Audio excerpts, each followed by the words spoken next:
nothing gets me more hyped up than women standing in their power. It's my favorite thing in the entire world. So yeah, that's really the mission of Her First 100K is how do we give women these actionable resources in order to leave toxic situations they don't want to be in anymore, start businesses, have kids or not have kids, get married, not get married, retire early, donate to causes they believe in, right? All of these options opened up to you when you're financially stable. Tori Dunlap is an internationally recognized money and career expert. After saving $100,000 at age 25, Tori quit her corporate job in marketing and founded her first 100K to fight financial inequality by giving women actionable resources to better their money. She has helped over 1 million women negotiate salary, pay off debt, build savings, and invest. Host of the #1 business podcast, Financial Feminist, author of the upcoming book, Financial Feminist, and Adweek's Finance Creator of the Year, Tori's work has been featured on Good Morning America, The Today Show, The New York Times, Time, People, New York Magazine, Forbes, BuzzFeed, CNN, CNBC, and more.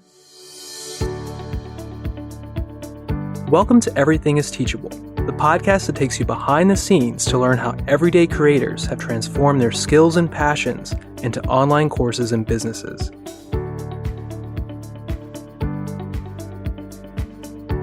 If I told you someone's online audience grew from 30,000 to 2 million in just 1 year, would you believe me? That's Tori Dunlap's reality. After starting a blog about life as a woman in her 20s while she was still working full-time in marketing, Tori found herself answering questions about all things finance on a consistent basis. Not only that, but she realized that all things finance was actually the thing that ignited her passions the most. Then came Her First 100K, Tori's answer to empowering women all over the world to invest, pay off debt, conquer job interviews, and more. In this episode of Everything Is Teachable, Tori tells us all about where she started before her first 100K, how setting boundaries was a pivotal moment in her business, why you shouldn't shy away from charging what you're worth, and so much more. Let's say hello to Tori. Tori, I am so happy to have you on the show. I've been looking forward to this all week long, and I'm so glad you're here with me. How are you doing? Thank you so much for having me. I'm doing well. How are you doing? I'm doing great. This is a perfect way to kick off the week. Let's go ahead and jump right in, shall we? Amazing. So I'd love, I know you've talked about this quite often on your social media, but for people who are new to you, who don't really know you quite yet, I'd love for you to tell us a little bit more about Her First 100K Tori. So where did you begin before becoming a full-time entrepreneur?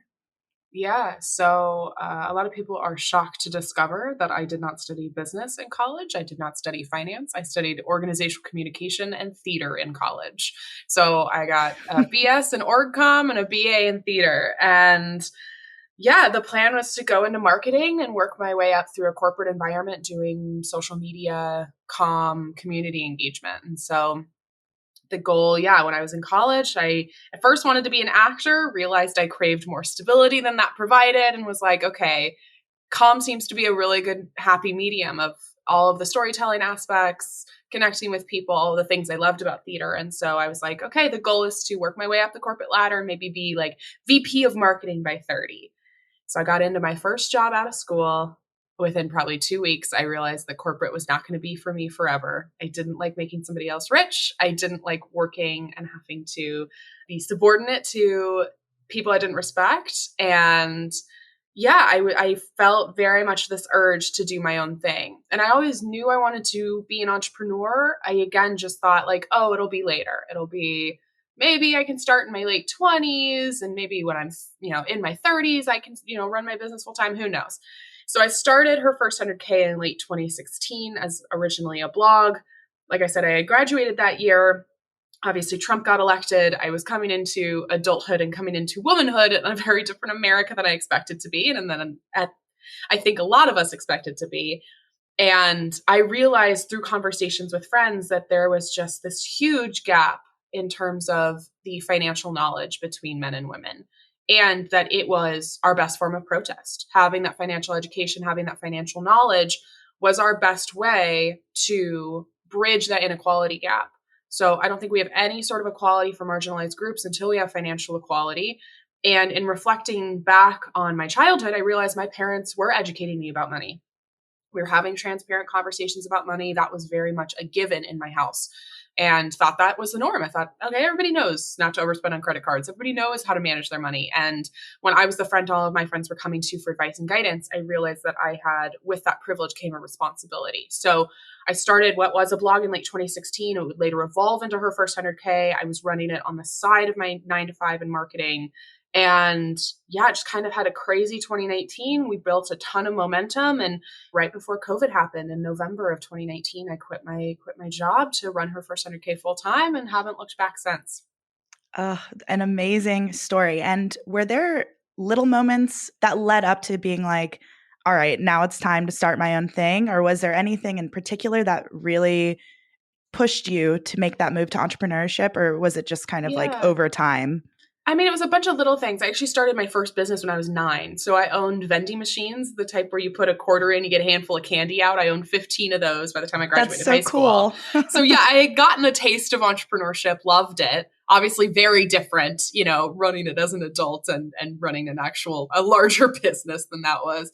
But I think it was just these little moments of just like the obvious things in corporate, but that you don't realize until you're graduated and you're working. Like, oh, I have to ask to go on vacation, and I only get X amount of vacation days a year.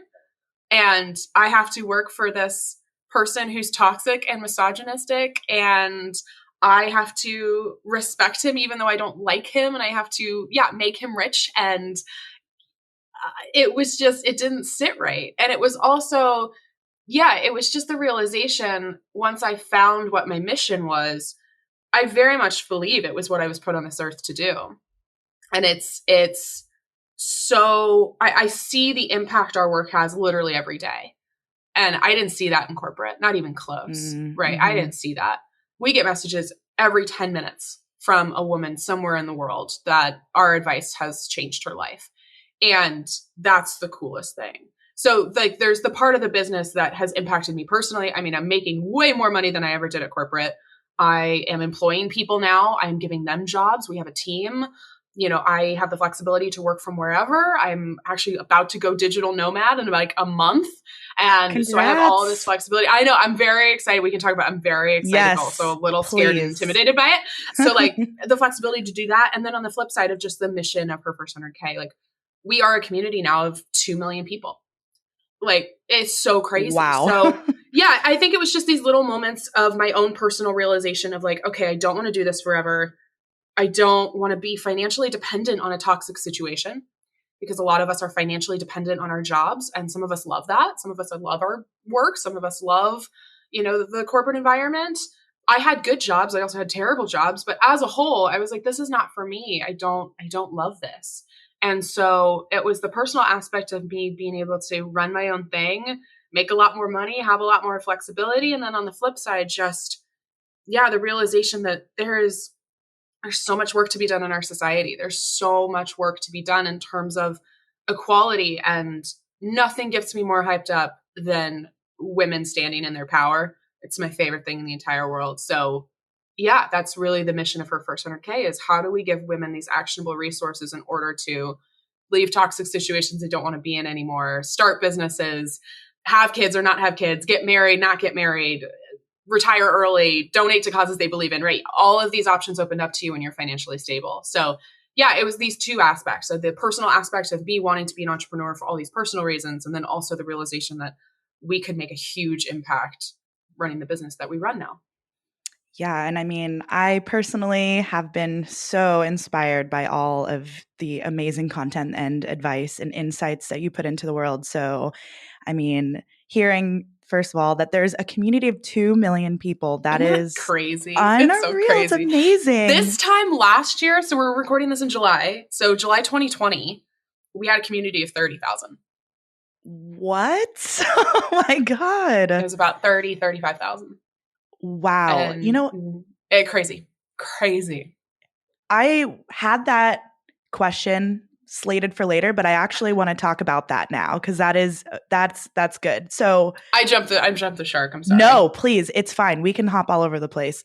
So yeah, your community has seen crazy, crazy exponential growth. So Yeah. what advice and what kind of strategies have you used and currently use to build that really strong, really tight-knit community online? Yeah. My number one rule, my number one like business ethos is serve before you sell. Always, always, always, always.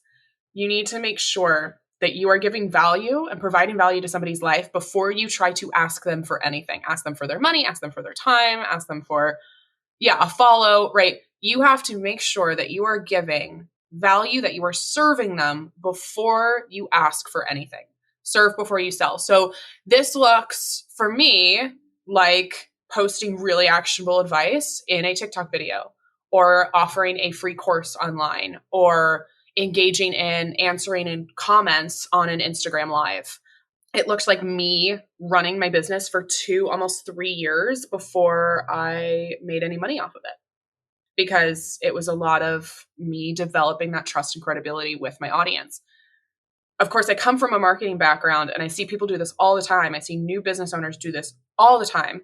They think, okay, the way I'll get followers is by selling my products. So like I'll sell my products and then people will follow me on Instagram. Or, I will push my services, I'll push coaching, I'll push, courses or whatever, right? And then people will follow me. That's not how that happens. Right. It is so much harder, but so much better to build that trust and credibility and then leverage them into customers, because you've already done the hard part, right? You've already built that relationship with them. So they're willing to give away their hard-earned money to you because they know that what you have produced is going to be valuable because you've already built that trust with them. Right. You're not asking them right off the bat, do something for me and then I'll do something for you later. That's not how this works, right? That's not going to develop trust. That's not going to develop a good, solid relationship. And I think that that's one of the reasons we have the community that we do, is we're so focused on providing value. We're so focused on, making sure that people feel like this community is of value to them. And that isn't work for free. I want to be clear. That's not do things for free. That's not undercompensate yourself. That's more make sure, again, that you have this service focused mindset as opposed to like, gimme, gimme, gimme all the time. I think the other thing that we have been really thoughtful and intentional about is, of course, my thing is money. My thing is personal finance, business development, debt payoff, savings, investing, starting businesses, especially geared towards women. But I have chosen to be, pretty transparent with my audience about just who I am and what my life is. And I think a lot of business owners get in this rut of like, okay, this is my niche and I just have to talk about this all the time. No one wants to hear about me talk about anything else. If you follow me, like I'm obsessed with Timothée Chalamet. Like fried chicken's my favorite food. Like, I literally posted today of like, I have all of these interviews with different media outlets. And I'm like, it's also day one of my period. And like, you know what? I can do what men can do bleeding, and I already knew. I didn't even put a hashtag on it. I know my audience well enough to know. I was like, this post will perform great. Right. Yeah, and it's, exactly. I don't have to just stick to the thing that people came there for. Right. Because again, we're building that trust and credibility. We're building a relationship with this person. Right. And some of my favorite relationships in real life, right? Maybe they started as business relationships and now I know this person personally and I trust them more for it. I like them more for it. I want to spend more time with them. So that's the other thing is don't be afraid to offer a different perspective on something else. If somebody's coming to you for, I don't know, personal fit, personal training, or, I don't know, like I'm looking at all my plants in my apartment. Somebody's coming to you for plant care. I don't know. Right. Like you can talk about things besides that, right? If you make courses about business development, talk about your own business, talk about how you developed that, talk about the struggles around that, talk about you being able to go on vacation now that you have a business, right? There's other things that you can talk about besides the thing that you're trying to market. Yeah. So I think that that's worked really well for us as well. Oh, definitely. And I mean, not only have you and your team produce content that's so valuable, it's so consistently that way too, which is so important. Yeah. And like you were saying, in order to build trust, people are following you for a reason. They also want to get to know you. And I as a follower of your Instagram, I love seeing like inside views into your life, like what you're doing what's Timothy Chalamet doing? I love that. I think it's amazing. Looking amazing on a red carpet. That's what he's Looking doing all the time. all the time. Looking stunning all the time. All the time. No, I think that that's part of it is, and you also have to decide, especially like we were talking about the growth of like 30,000 followers to 2 million. We've had a lot of growth pains just with me navigating what that looks like. I get recognized in public now. That's weird. Wow. Exciting. But like, that didn't happen last year. You know, I was very upfront about like who I was dating last year. And now that's something I want to keep private. So it's just like, those are the things that you have to figure out is like, yes, if you want to showcase parts of yourself, if you want to invite your audience in, amazing. Also, you need to figure out what your boundaries are. And I've kind of had to learn that the hard way of, you know, I was very, very open and candid about a lot of things in my life. And I've kind of scaled that back a little bit. I'm not being dishonest. I'm not lying in any way. Right. But there's a certain point where you have to establish, okay, what do I feel comfortable discussing publicly and what do I not feel comfortable discussing? And those things can change, especially as your audience changes. So yeah, I'm not saying, you know, if you're not comfortable unveiling your entire life, please don't do that. That's probably not the healthiest thing to do. But, you know, it is important to infuse part of yourself. You don't have to be like the buttoned up professional all the time. I just condensed like 4 minutes into like a TLDR, but literally that's the thing. It's like, don't just talk about the thing that you think you're quote unquote supposed to talk about. There's other parts that you can showcase that are not the, you know, pencil skirt, blazer, buttoned up version of whatever you're trying to talk about. Exactly. Yeah. It's always okay to be a little bit vulnerable according to what's comfortable for you. Right. That's a really good segue though, because something that I really admire about you is that you are really, really good at setting boundaries. And I was wondering if that's something that we could talk about. I don't know. I don't feel great at it all the time, but yeah. It's a process. It is. Yeah. I mean, you know, you said that it like I said, it's a learning process. It's all just even getting started with them can be hard sometimes. So kind of how did you kind of learn to better set boundaries for yourself, especially once you started seeing so much more growth, just things started getting crazier? What were some of the things that you tried to implement into your life to do that? Yeah. So one of the beautiful things about building the trust that we have with our community is that they will be very open with us and they will come and slide into our DMs and write us multiple paragraphs about what's going on in their life and what they're struggling with. And I don't know how much you know about like Enneagram. I am a textbook Enneagram 2. I am too. Look at them. So you know, Enneagram 2s, our core motivation is like love and be loved. We're very like service oriented.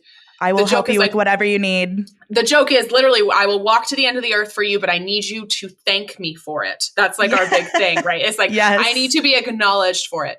And what started happening is the more and more we grew, I felt whether it was definitely, it's not this amount of people directly, but I started to feel, okay, I have now 100,000 people knocking at my door. Now I have 500,000 people. Now I have 1 million. Now I have 1.2. Now I have 1. Right. And I literally one time, I've done this with my team too. I Googled what 100,000 people in a stadium looks like. And I'm like, now we need to multiply that by, you know, at the time it was 1 million. Multiply that by 10. Right. Oh my God. For me, who just wants to be helpful, it was so overwhelming. I do not have 1 million people in my DMs. Let's clarify. But the feeling of that, of knowing, right, that I have 1 million people's financial tragedies, financial trauma knocking at my door and asking for my help. Beautiful. Right. Beautifully Absolutely. intimate. Also exhausting. Absolutely exhausting. And so we had to turn DMs off on Instagram. Like we just turned DMs off. And there's ways to get in contact with us, right? There's also, I do coaching, right? That's what coaching is there for. And if you can't afford coaching, that's what courses are there for. And if you can't afford courses, we have free, you know, we have all of these digestible things. And we had to get, much more intentional about setting these boundaries. And it's something we're still struggling with. I think the other thing that if you're listening, if you're either a business owner or you know very well if you're a business owner, but if you are someone who asks of your online creators, please, please, please do the research first. One of the things I see, because people are stressed and they don't know where to turn and they feel overwhelmed, is they go, oh, I just don't know where to start. Tell me where to start. Mm-hmm. I literally have a webpage on my website called Start. I have a Start Here highlight. I have, Right. I can't make it any more obvious. Mm-hmm. And so I just need you to do like 2 seconds of heavy lifting. I need you to go look at the resources that are already available, because chances are you're not alone. You've asked a question that probably a bunch of other people have asked. And so I've created a resource for it. So I think that that's the other thing. It continues to be overwhelming when people are like, I don't know where to start. And I'm like, I don't know how to make this easier. Like, I've given you all of the resources. I just need you to consume them. Right. Mm-hmm. Right. I'm teaching you how to fish. I just need you to go click play. Right. Yeah. And so I think that that's the other frustrating thing is I know all of these people's intentions are beautiful. It's also so much emotional labor for me and my team.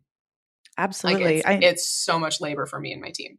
I think it's called compassion fatigue. Compassion fatigue. I literally only figured this out because BetterHelp sponsored our podcast, and I got some free therapy through them, which was great to learn more about the experience. And literally, like in the survey you fill out, like when you're trying to find a therapist, they're like, "Are you suffering from depression, anxiety?" It was like compassion fatigue, and I was like, "What is that?" And I googled it, and I was like, "Nope, that's it. Life changed." Yeah. No, that's literally what it is. And it sounds, for those of you who don't know, because I didn't until a couple months ago, it's exactly how it sounds. Like you are exhausted from serving all the time. You're exhausted from trying to like give of yourself.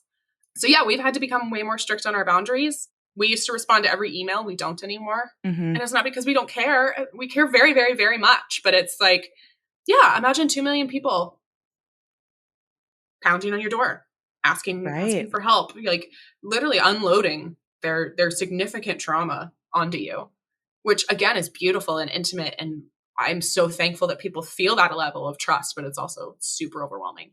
But more actionable things that we've done. Yeah, we've turned off our DMs. We don't answer all of our emails. And we have an auto reply that goes out to our general email of like, here's where you can find a bunch of resources for these certain things.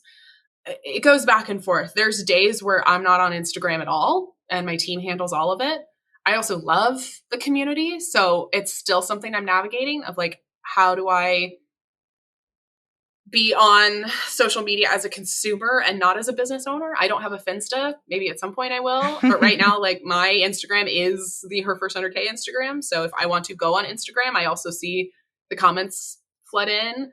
I have my notifications turned off. So that's one good thing. I don't have any notifications for any social media. Yeah. And just, I think emotionally allowing myself some slack of just when people put these things on us, just understanding that I am only one person. I'm going to do everything I can to help people. But ultimately, we just can't. We just can't intimately help everybody that we want to help. And the way we navigate that is, by like creating courses or creating more general content that can hopefully serve them in a different way. So, it's been tricky. We're still navigating it. Yes, it's all a process. And, I'm sure you can agree with this. One thing for anyone who's maybe in the same boat is remembering you just have to release the guilt that comes along with feeling like you do have to answer every single question that comes in, and I think it's a guilt that women especially carry because we have been conditioned to be caregivers, right? We've always been told as women, that's our primary purpose in this world is to be a caregiver to a spouse, caregiver to children, caregiver to alien family members. And it's the same thing as a business owner is like, okay, I have to take care of everybody. And it's like, you literally physically can't. So you have to let that go. And the other thing that has been the most helpful, delegate, hire people. If you are a team of one and you can afford to not be a team of one anymore, even if it's just for 5 hours a week, I hired somebody again for 5-10 hours a week when I was working a 9 to 5 because it was so overwhelming. So if you can afford to hire people or if you can make the budget work in order to hire somebody, please do that. Could not recommend it enough. What are some good resources that people could use to find like a VA or something along those lines? Yeah, I have a friend, Jess, who also is a TikToker. That's how we connected. And her whole thing is she was a VA and teaches other VAs how to be a VA. So I could send you her link to put in the show notes. She's a great resource. For me, a lot of it's just been like word of mouth. It's a lot of finding Mm. really good people through others. If you have a business owner you admire, message them, email them, and just be like, hey, who's your team? Who do you work with? And do you know anybody? Right. There's also just typically you can go on somebody's website and see who they work with, right? Who designed their website. It's probably credited at the bottom. Who their publicist is, you could go see, on their press page. So if you have somebody you admire, go see who they work with. But a lot of mine, my whole hiring thing has been actually very unique. Other than one person who's on our marketing team, she is older than me. I'm 27, just turned 27. Happy belated. Thank you, appreciate it. Other than Kristen, who is one of our marketing managers, who's older than me, everyone else on our team is under the age of 23. Wow, And I did that very strategically because I like making them into my little Frankensteins. Yeah. Like I like being able to hire people who are really hard workers and who really care about the mission and train them to do what I want them to do. Mm-hmm. And it doesn't work for everybody, but especially when my business was first starting, I couldn't afford to pay like an expert $100 an hour, right? Mm-hmm. But I could use some of my own time to, again, train people to be able to give these 20-year-olds jobs who I really, love and whose work I love. And I think hiring based on character and based on work ethic rather than skills has been huge because skills are trainable, character isn't. Or I can teach you a certain system. I can teach you how I want an Instagram caption written. I can't teach you initiative. Mm-hmm. I can't teach you, to care about what we're building. So I think that that's one of the things that I did that was really smart is find people who I really like and respect and who are really, really good at working hard and then training them to do the things that I wanted to do. Yeah, that's amazing. I think I'm really appreciative for you sharing all of that. I think that a lot of fellow creators struggle with being a one-person team sometimes, and it's like Super hard. And it's okay to get help. It is okay to have extra support. It's necessary. It's necessary. would not. I have a multi-7-figure business now. Would not have it without my team. Like right. Not even close. Not even close. That's what if there is, it's not even no shame. It is the smart business thing to do. Definitely. Like if you can afford to hire somebody and you're not hiring somebody, that's not a good business decision. Like you are going to burn out. That other person can help with so many other things.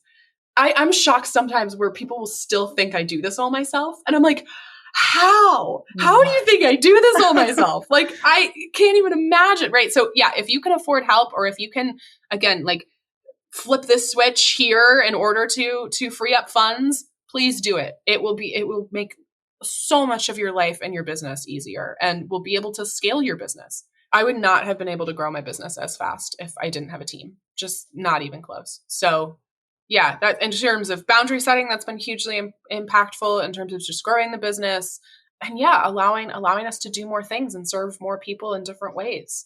Being able to expand and being able to do more with the power of a team has been huge. Definitely. That is so, so valuable. And, as you're saying, at this time last year, your audience was like around 30,000 people, which is still even at that point really great. No, we were super happy with that. That was huge for us. So definitely. And, I'm sure at that time something that, and I think I've mentioned this in previous episodes already, but some piece of advice that we give new creators who are kind of thinking about, okay, well, what kind of online course topic do I want to do? I don't know where to begin. We usually ask them, what kind of questions do you tend to get all the time? Yes. And that's probably a good indicator that you should start an online course around that. So I kind of wanted to ask you and start to dive into that a little bit. At what point after becoming like full-time entrepreneur did you decide that bringing online courses into your business would be the way to go?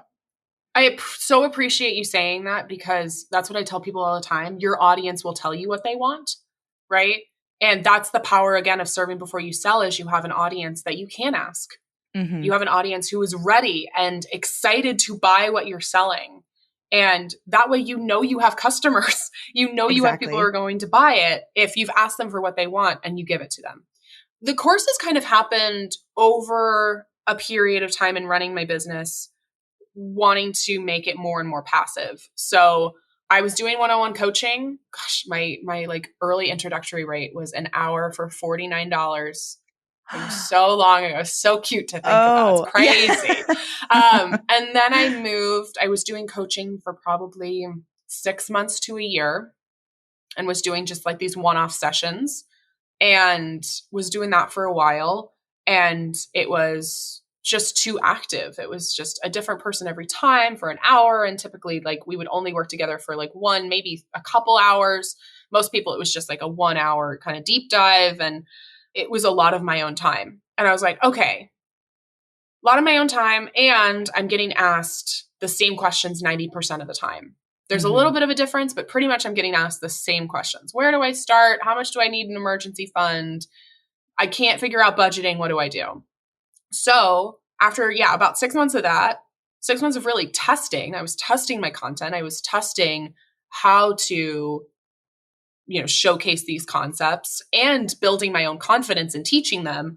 I moved more into a workshop model. So I took, the 90% content that was familiar, that was consistent, and turned that into a workshop that was an hour for a certain price point that anybody could tune in from. Anybody could tune in from anywhere at a specific time, and then they get the replay.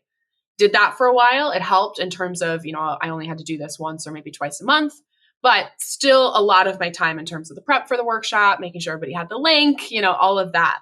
And so tested the content, got really clear again about what I wanted to cover in the workshop, answer people's Q&A live. So I knew, what questions do they still have, wrote all of those questions down. And so from the coaching came the workshop, from the workshop came a course, right? That was the kind of natural transition, is I was able to test my content and still get paid for it, right? In all of these different ways, and continually make it more passive. So now with a course, unless somebody has like a, logistical question, like I can't log in, pretty much everything through Teachable is automated for us. So, we can serve way more people. We can get a lot more people in and out with less of our active time. And that's really been nice. It's a lot of upfront work to create a course, a lot of upfront work to create funnels and to create a sales page and to create the actual content and to market it and to make sure people can find it. But once you do all that, it's pretty hands off at that point, other than like answering questions and comments if that's something you want to do. Okay. Yeah. And something I would love to know, and something that I think that is kind of like a little bit of a hot topic, is really making sure that online course creators are keeping their students super engaged and excited to go through the curriculum. What are some like strategies that you either learned early on or something that you've implemented with your online courses that have have you seen any improvements in student engagement, or certain things that you've tried that have really worked well for you? Yeah, one of the things is that pretty much in every module, we encourage them to go to the comments. So we encourage them to engage in the comments, either reflect on the material. We do a lot. I'm a big like journal person. So all of my courses have some sort of journaling aspect to them. So we either have them share like their journal thoughts in the comments, or you can even journal in the comments. Some people do that.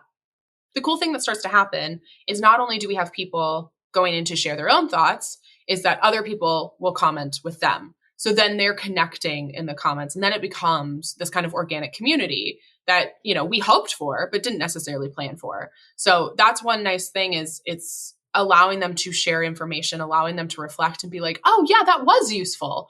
And then talk to other people about it. So that's been really helpful. And we also have our team in there answering questions. So if you do have a specific question that you don't feel like the curriculum acknowledged or answered, we do our best to get in there and answer it for you as well. So yeah, I think that's one way we've allowed people to engage and to keep coming back. We also make our courses unlimited in terms of accessibility. That's a choice we made of like, the joke is like, you have this course until I die. Like you have it for as long as you want. So you can blaze through it in a day and then come back in a year. You can do one module every week. You can, again, come back as your life changes. Like, I have a course about negotiating your salary. And we not only cover negotiating a salary at a new job, but also negotiating for a raise.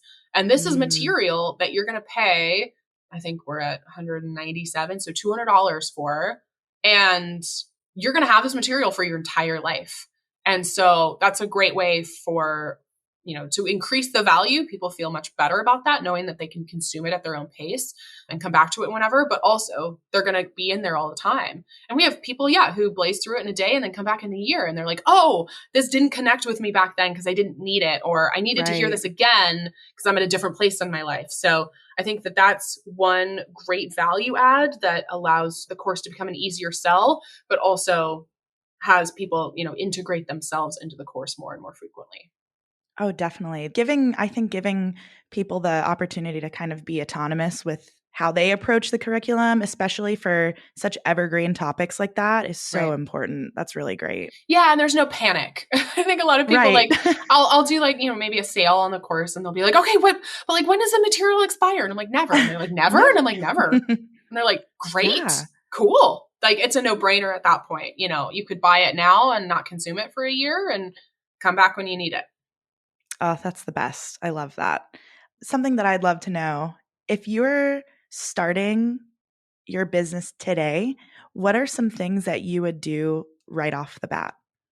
Ooh, it's a great question. I think the number one thing, it's classic marketing MBA shit, but like customer persona, super helpful. Customer persona is simply you're sitting down and you're defining who your ideal customer is. Now, your customer is not always going to look like this person, but this is the person who you're creating marketing materials for. This is the person who you have in mind when you're creating products. So mine is Jennifer. She's 29. She lives in New York. She doesn't have kids. She's engaged. She makes around $70,000 to $75,000 a year. She's ambitious. She knows generally how personal finance works, but wants to level up her life. She's very similar to me. And so I think that getting really clear on your customer persona, their demographic information, what their interests are, what they like and don't like, what TV shows they watch, like, do they travel? Where do they travel? Like, that's really, really helpful. And just in terms of thinking through who your business is for, and then test it constantly. Test your customer persona. Is this actually who you're talking to? Is this actually who you want to talk to? And if you're getting a bunch of people who, for me, if I was getting a bunch of 55-year-old guys who are following me, that probably means I'm doing something wrong. Either I actually should be appealing to them and they're actually my target market, or my content is not aligning with who I'm trying to market it to. Right. And that's the other thing that I wish I would tattoo this on new entrepreneurs' foreheads. Trying to be everything to everybody makes you nothing to nobody. Ooh. Trying to be everything to everybody, it makes you nothing to nobody. We are so eager to get customers and to gain followers and to expand our business, right? That we're like, okay, for me, it would be like, okay, I'm personal finance, right? Or like, I'm money in every aspect, or business in every aspect. And that's not specific enough. Both from me trying to create content, and also if someone comes and finds me, they're going to be like, is this for me? Like, what's this girl's deal? Like, I don't know anything about what she's trying to do. And yes, I ostracized a bunch of people by being blatantly feminist. I also created brand ambassadors and brand evangelists by doing that, right? I was really clear that money and politics are interchangeable. You can't separate them. They're inseparable, right? We're going to talk about how money affects us differently. We're going to see personal finance as a form of protest. It's largely for millennial, and now with TikTok, Gen Z women who are liberal left leaning, right? That's my target market. Yeah, I ostracized a lot of people, but I got really clear on who my market was and who I wanted to talk to. Don't try to be everything to everybody, because it's not going to give you a clear direction, and people will also not be able to connect with you because they don't know if what you're producing is for them. And that's something that I had to kind of learn as I went, of realizing oh, this is who I want to talk to. And yes, that might mean less customers at first, but ultimately I'm going to be better off for it. And of course, I have men follow me. I have women in their 60s follow me, right? So, they will find your content anyway. People outside of your target market will find your content, but that's the person you're trying to speak to above anybody else. Definitely. And what advice would you have for someone who is interested in the idea of becoming an entrepreneur, but they're like, I have so many interests. What do I choose? Where do I even begin? almost like I have a course for that. No, Yeah. I literally have a course called Idea to Income for somebody who's starting to grow a side hustle. So whether that's wanting to be an entrepreneur or just wanting to make money on the side, the entire first module is just trying to figure out like what the idea actually is and how to flesh it out. We do journaling prompts. We figure out like how much time do you have? What passions and skills do you have that you want to leverage? So that's a shameless plug for my course. But I think I'm that here for it. one of the smartest things I did was, start a side hustle, because it was a great way to take my time and test a bunch of different things. In 2016, when I started, I was not the personal finance person. Like that wasn't the thing. I was writing a blog for 20-something women and sharing my experience. So I was talking about career. I was talking about travel. I was, talking about things that interest me. And what I realized over like a year and a half is that the common thread was money. I would talk about travel, but I'd talk about like how I scored this crazy flight deal or how I negotiated like my car rental down, and realize like, oh, this is really what I'm passionate about. It's just through the lens of all these different things. So that took a while. I didn't pop out of the womb being like, yes, it's going to be financial feminism in this way. And I'm going to do courses and I'm going to do speaking and it's going to be a podcast. Like I didn't know that. And I wouldn't have known it had I not tested it over time. So don't be afraid to just get started. That's the other big advice I'd give somebody is we get so caught up with like, what should my logo be? What should my brand color be? What should my website look like? And it's like, I just need you to fucking get started. I just need you to get started. You can figure all the rest of that out later. Like HerFirst100k didn't even exist in its current iteration till early 2019. I operated under a different name. I rebranded. That's okay. You can do that, right? And you're only going to figure that out by continuing to iterate and work through that. So don't be afraid of getting started. Even if it's quote unquote wrong, you're going to figure it out, right? You're going to figure out it's wrong and then you're going to pivot and it's going to be fine. And then I also was so glad that, my 9-to-5 was my first investor. I don't have any investors. My 9-to-5 was my first investor. I took all the money from my 9-to-5 and that was the stability that gave me the opportunity to build my business really slowly and to make big decisions because I wasn't dependent on my business to pay my rent or to pay my bills. So it's not for everybody. Side hustling and hustle culture has definitely been glorified in a really negative way. But if you can side hustle and that's of interest to you, it's a really great way to test a business idea over time without burdening it too quickly. I love that so much. That's amazing. But something that I think people have a lot of trouble with is charging what they're worth, whether that's for certain events or even pricing their course. What advice would you have for people who don't really know where to begin with pricing? The amount of times I have sat with entrepreneur friends and just been like, this price? And they're like, yeah, that sounds good. Like, to be honest, and no one's going to tell you that. But that's truly what ends up happening a little bit is you like throw spaghetti at a wall and see if it sticks. In terms of the practical side of it is I really try to think through like, what is my cost per hour? How many hours am I spending on this? So if I spent 100 hours on this course and I'm pricing it at $50, not a great use of my time, right? Not a great use of my time or money. So I think that that's part of it is figuring out like how much time went into this? How many expenses do you have? We have to pay taxes. Entrepreneurs seem to forget that, right? Yeah. Like when you get a W-2 paycheck, when you get a corporate paycheck, your taxes have been taken out. If you get $97 from a course, you got to pay taxes and expenses on top of that, right? You've got your fees and you've got probably 30 to 40% in tax. So like factor that in when you are, and sales tax on top of it, factor it in, right? When you are pricing yourself, pricing your courses, you can ask your audience. However, that's not sometimes the best use of your ask because some people just, especially when you're just like, hey, I have a course that would talk about this. What would you pay for it?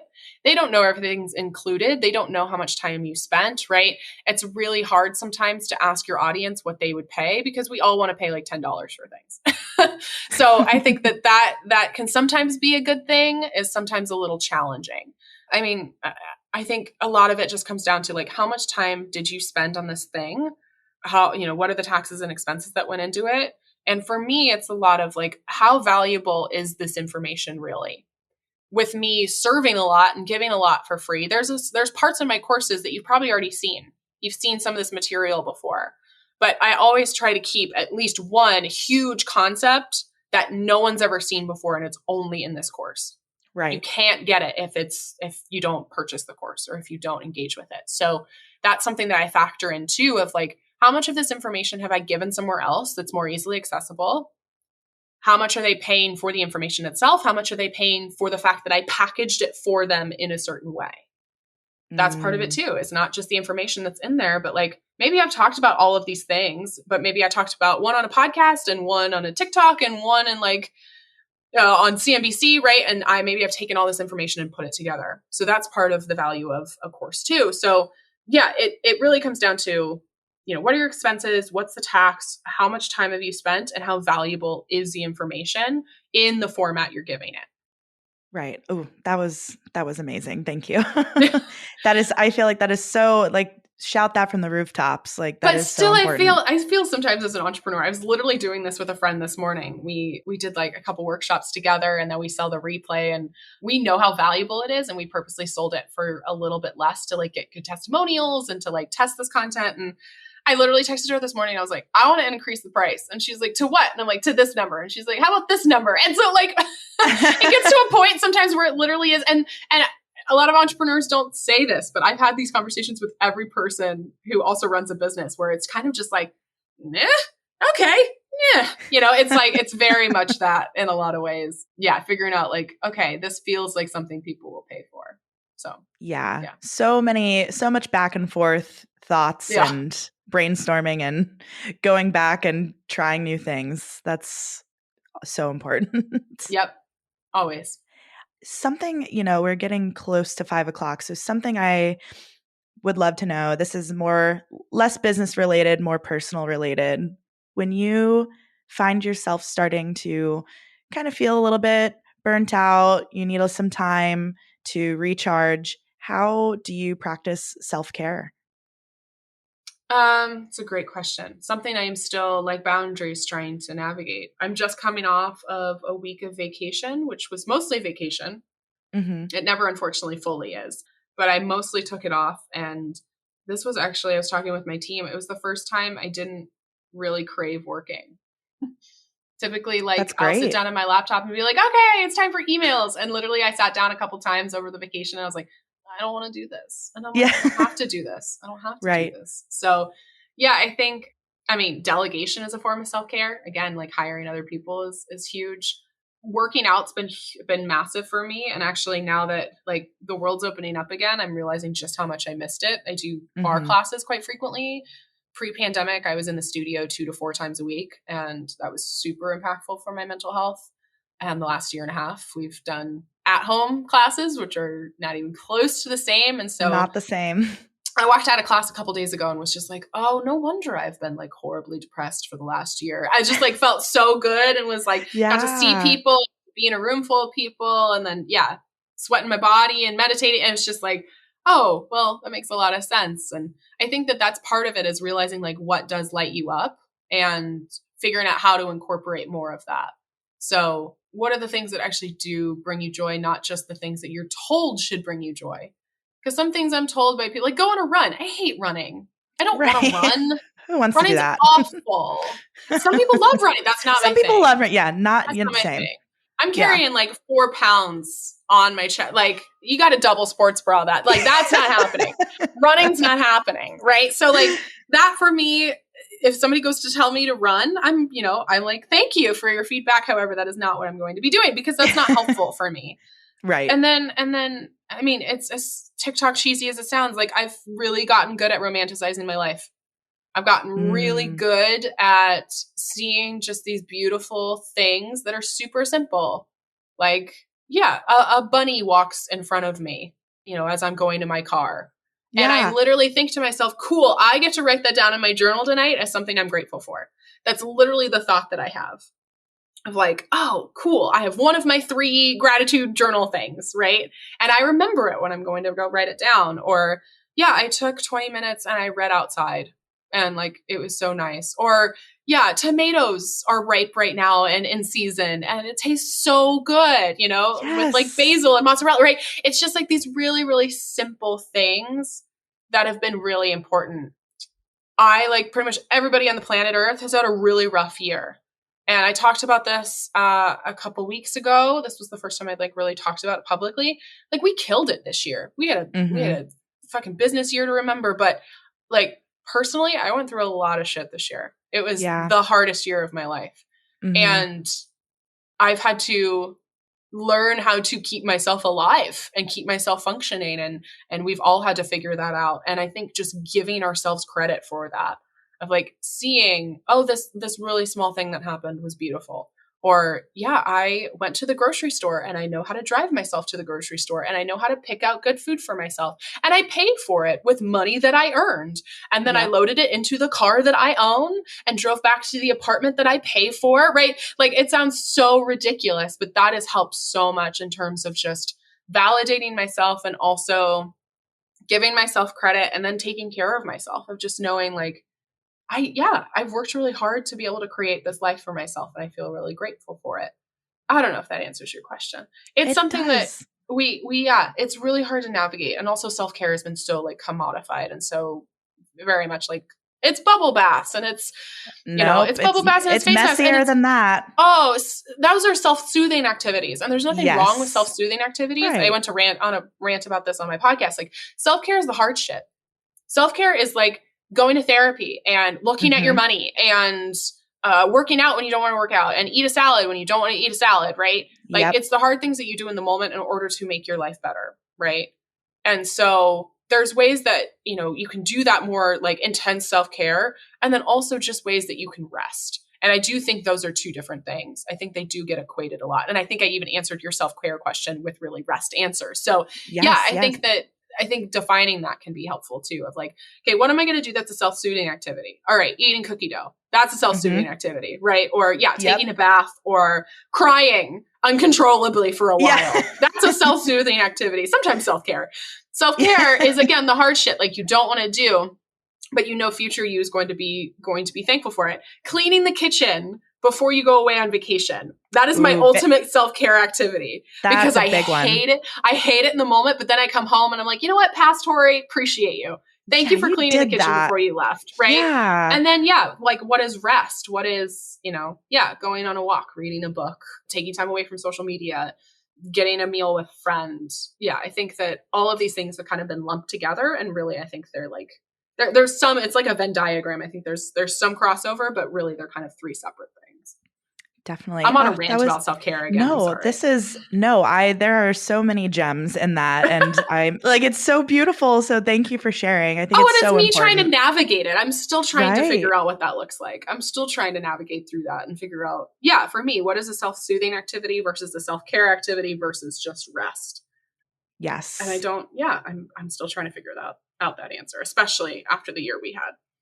Oh, for sure. And I know I'm not the only one who feels this way, but it's just, I appreciate so much that you're so willing to share so much of your journey, both professionally and personally. It's amazing to see. I appreciate it. Thank you. Yeah. So coming to a close here, this has been such an amazing conversation, and I'd love to know and let our listeners know, where can people connect with you or learn more about all of your services? Yeah, so I run HerFirst100k. I am at HerFirst100k on all the socials, HerFirst100k, HerFirst100k.com.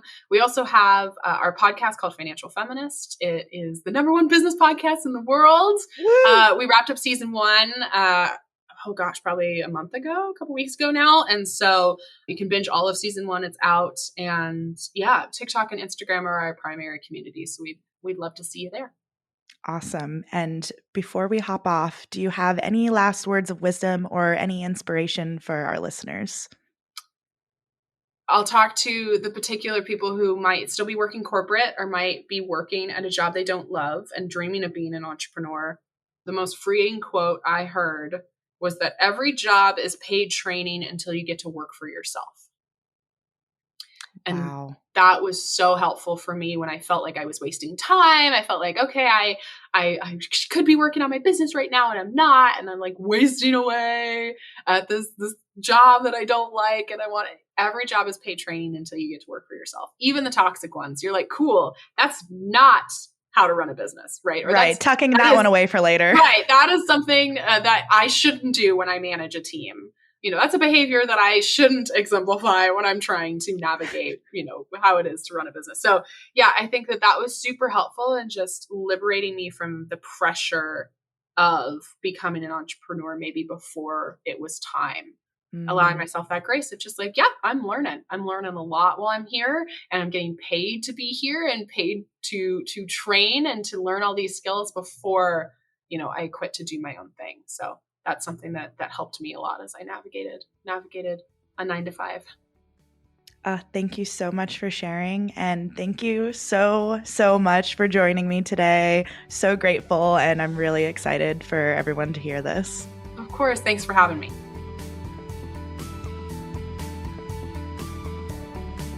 This podcast is produced by Teachable, your go-to platform for course creation. Since 2014, we've helped more than 100,000 creators earn over $1 billion from online courses and coaching products. How do we do it? By managing all the logistics, like coding and payment processing, to make it easier than ever for you to share your knowledge online. To learn more, visit teachable.com.